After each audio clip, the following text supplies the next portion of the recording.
Ali, can we speak about your participation at Art Basel, Qatar? What did you bring, and how did you decide what to bring? Well, I made new works for the show, and I decided to, because it's a solo booth, I wanted to have paintings, works on paper, and sculptures, which worked greatly for this space here. So, could you speak about this extraordinary canvas, which is super large, in It's fact? very big, yes. It makes me think a bit about Chagall, in fact. Yeah, I heard that. Yeah, totally. Well, this painting is called Leviathan, and I don't know, it's hard to see probably, but like underneath there's this sort of like sea of water, and there's like all these tentacles running through the space. You see there's like these but in the middle here I use a tarot card symbol, which is a symbol of justice card, and then you have this figure who's tampering with the justice system, this large figure here. So you believe in justice? Well, he's tampering with justice, but yes, I believe I believe in justice. And you believe in tarot?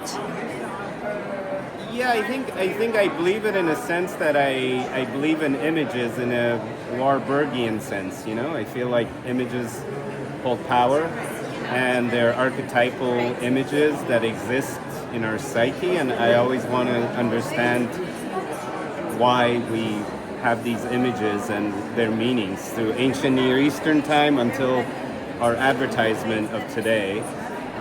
I research these things, and I want to understand their meaning. But Images. it's between abstraction and figuration, no? It is because of the way I make the work, you know. I begin the painting very abstractly, and the figures, I find them as I make them in a sort of a Max Ernstian sort of way. Max Ernst? Yeah. I think he probably comes the closest to the way I make my work. Because none of these figures, nothing is really planned. They just sort of begin, and then they start speaking to me, and we sort of have a conversation. And It's a kind of magic. it is kind of magic. Yeah, it's true. I mean, it's like a shamanistic state you have to go into for the magic to happen. How can you obtain this shamanic? What's that? How can you Explain it? No, how can you be in this kind of state? Oh, it's a state you go to in the studio. It's you have to forget you exist. And you come back to yourself. Then you come back, and then you're like, oh shit, it's 10 o'clock, I didn't eat, where am I? But it's a sort of like, you have to go into this state to receive. And like antenna, you gotta receive to materialize. So it's sort of, I see images as things that are floating around, we just have to capture them. It's like the concept of Kepler's sound of the spheres. If you could only quiet things down, you might hear the sound of the spheres, and then you could bring it and materialize it. And I think that's what great artists have done through history. And so one can see here that there's also a research in colors. Yes. It's a how can I say, a tunnel of colors. So sometimes you go back to reality and make some beautiful colors. Well, colors I have synesthesia. You know synesthesia? No? So synesthesia is when you look at images, you hear sounds, or when you listen to sounds. Synesthesia in French. Yes. Okay. You are synesthesia? Yes, I was really? since I was a kid. So to me, these are musical notes that I'm composing. This is Kandinsky. Exactly. That's how I found out about the word, actually. Exactly, me too. So Yeah. you are a mix of Chagall, Max Ernst, and Kandinsky? And many more. I could give you a long list. But there's a subject in it. Is that real? Yeah. So this is the Hierophant. This figure is the Hierophant, and Hierophant stands for institutions, academy, but you could see is crumbling. So You speak about the news, Yeah, of course.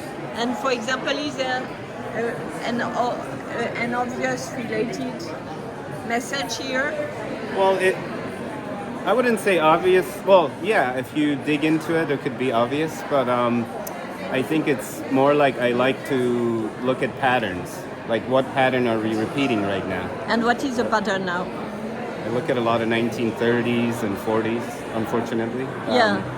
You know, speak a lot of about these strong America? characters. Well, everywhere it seems like True. all these strong characters, and everybody just, you know. So here I show you this. So you have this. You have this figure here, this like a Babylonian god that's hopefully crushing the head of the Leviathan. You know? Wow. There's like some protests happening here, which you know, is influenced by Goya. And favorite another artist. one. Yeah, Goya's probably my favorite artist because, yes.